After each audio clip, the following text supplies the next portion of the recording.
Afternoon, YouTube and random Portal fans. My name is the Kill Gamer, and tonight we are doing a review of the NECA Portal 2 handheld aperture portal device. With this device, we have a full life-size one of Peabody's. He is player 2 from Portal 2. First off, we're going to be looking at the claws themselves, which are fully movable. All three claws are the same way, and they have little lights on the end. And I'll get to that later on. Then you have this nice undercarriage here with the aperture logo right there, which sets it off nicely. And it's very smooth the way that it looks. Comes out just over. Next we have these little wires that go to the three claws. They're really nice. They are a nice little feature. The only bad part is they don't really move. It'd be nice if they had a little bit of movement to them, but beggars can't be choosers, and people were begging for one of these for a long time. Next you have the center coil here, which, as you can see in the bottom part, is completely clear, and then you have the central core, which is not. Most of the props made by different people all have that same thing in common, which is actually how it was made. And then on the inside you have those little grooves, and that is copied on both sides of the interior there. Then you get down to the main part of the device with a nice little aperture logo right there for any and all to see. And these little power nodes that come off of the device that goes onto the parts of the claws. And then you have the power core in the center with the two orange lines and the black going down along the center, just like in the game. It's a very nice touch. You have a handle here with the empty battery compartment here, which I took out so that I could show y'all the batteries, so that y'all would know, and also how big it is roughly. But overall, very nice construction on this. Battery compartment is rather large, and it holds 3 C-cell batteries.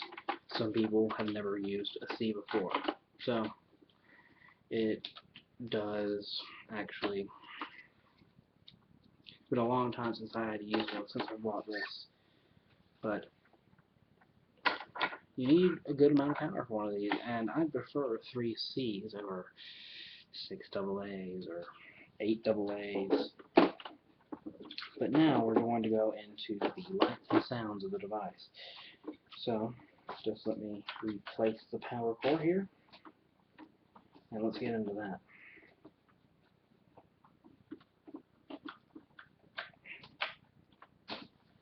On the back of the battery compartment itself, we have any and all copyright information saying Portal 2, Valve, made in China, and the battery things, because you don't want to throw this away, and that it was made by NECA and is official Portal 2 collectible.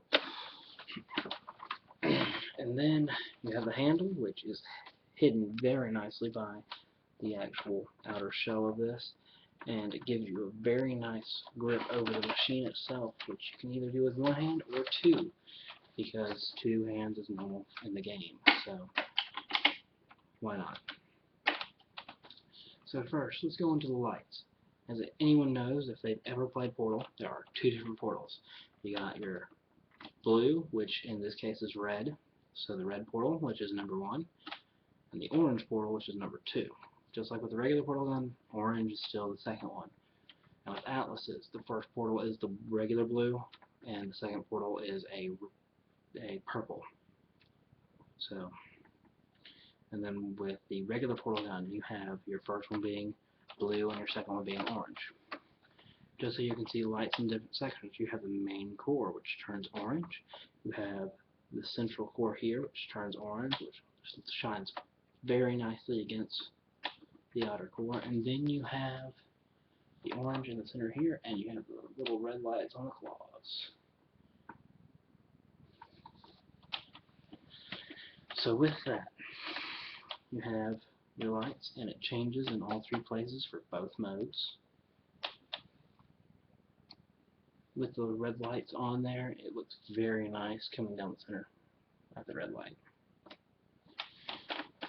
And then, just like you would expect, it comes with the two sounds.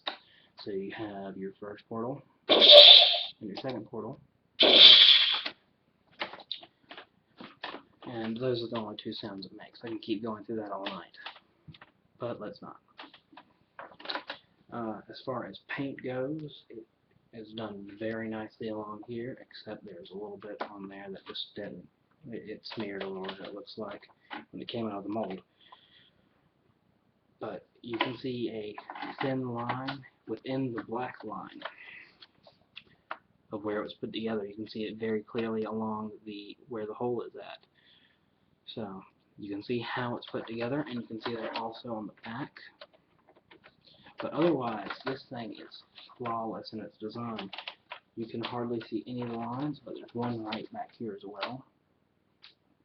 You can see it up here, split right in half, and then they're just molded onto the gun itself.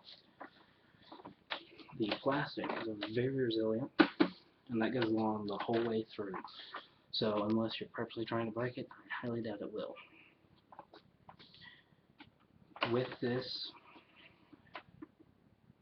as I said before, there are 4 versions out there, and the last one that was made is the cheapest.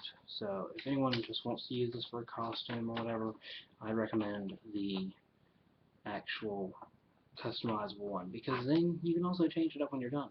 But for any true collector or any true fan, I'd highly recommend the specific Atlas, Peabody, and Shell ones, or all of them.